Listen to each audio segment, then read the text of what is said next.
வணக்கம். இப்போ இந்த வீடியோ ப்ரெசன்டேஷனில் நம்ம எம்சிஎக்ஸ் நேச்சுரல் கேஸ் மார்க்கெட்டில் இன்றைக்கி எப்படி ட்ரேட் பண்ணலாம் அப்படின்றத பற்றி பார்க்குறதுக்கு முன்னாடி நேற்று மார்க்கெட்டில் என்ன நடந்தது, நம்ம என்ன எதிர்பார்த்தோம் அப்படின்றத பற்றி பார்க்கலாம். நீங்கள் பார்த்துட்ருக்குது நேச்சுரல் கேஸோட 7 நிமிஷம் கேண்டில் ஸ்டிக் சார்ட். இந்த கேண்டில் ஸ்டிக் தான் நேற்று மார்க்கெட்டோட ப்ரைஸ் ஓப்பனிங் 195 பக்கமாக ஓப்பன் ஆகிருக்கு நேச்சுரல் கேஸ் மார்க்கெட்.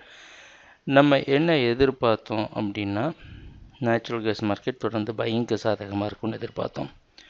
நேற்று மார்க்கெட்டோட ஓப்பனிங் அது முன்னாடி நாள் மார்க்கெட்டோட தொடர்ச்சி மாதிரி தான் அமைஞ்சிருக்கு.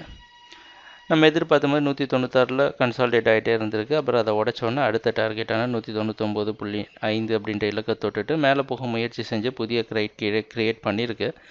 இருந்தாலும் 200 அப்படின்ற இடத்துக்கு மேலே நிற்க முடியாமல் மார்க்கெட் ப்ராஃபிட் புக்கிங் காரணமாக சரிவை சந்தித்து 196 அப்படின்ற இடத்த ரெசிஸ்டன்ஸாக மாற்றி இறுதியாக 193.4 அப்படின்ற இடத்துல க்ளோஸ் ஆகிருக்கு. நேற்று மார்க்கெட்டோட க்ளோசிங் அதோடைய ஓப்பனிங்கை விட கம்மி, முன்னாடி நாள் மார்க்கெட் க்ளோசிங்கை விட கம்மியாக இருக்கிறது. மார்க்கெட்டை ஓகே ஓரளவு ஒரு புதிய ஹை கிரியேட் பண்ணதுக்கப்புறம் நம்ம நேச்சுரல் கேஸ் மார்க்கெட்டில் சமீப காலத்தில் பார்த்துட்ருக்கோம். நல்ல ஏற்றத்தை கொடுத்ததுக்கப்புறம் இந்த மாதிரி ஒரு கரெக்ஷன் நடக்கிறதுலாம் சாதாரண விஷயந்தான். இன்றைக்கி மார்க்கெட்டோட ஓப்பனிங் 94லேருந்து 95க்குள்ளே ஓப்பன் ஆகிறதுக்கு வாய்ப்பு இருக்கிற மாதிரி வெளிநாட்டில் இருக்க நைமெக்ஸ் மார்க்கெட் வச்சு பார்க்குறப்ப தெரியுது. அந்த அடிப்படையில் தொடர்ந்து மார்க்கெட் பையிங்க்கு சாதகமாக இருக்கும்னு எதிர்பார்க்குறோம்.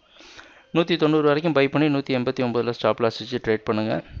196க்கு மேலே க்ளோசிங் வருது ரொம்ப அவசியம். மார்க்கெட் இன்னும் அதோட பையிங் ஸ்ட்ரென்த்தை ரீகெயின் பண்ணுறதுக்கு ட்ரேடிங் நடக்கிறப்போ பார்ப்போம் என்னென்ன மாற்றங்கள் வருதுன்னு எங்கள் வீடியோ ப்ரெசன்டேஷனை தொடர்ந்து பார்த்துட்டு வந்ததுக்கு மிக்க நன்றி, மகிழ்ச்சி, வணக்கம்.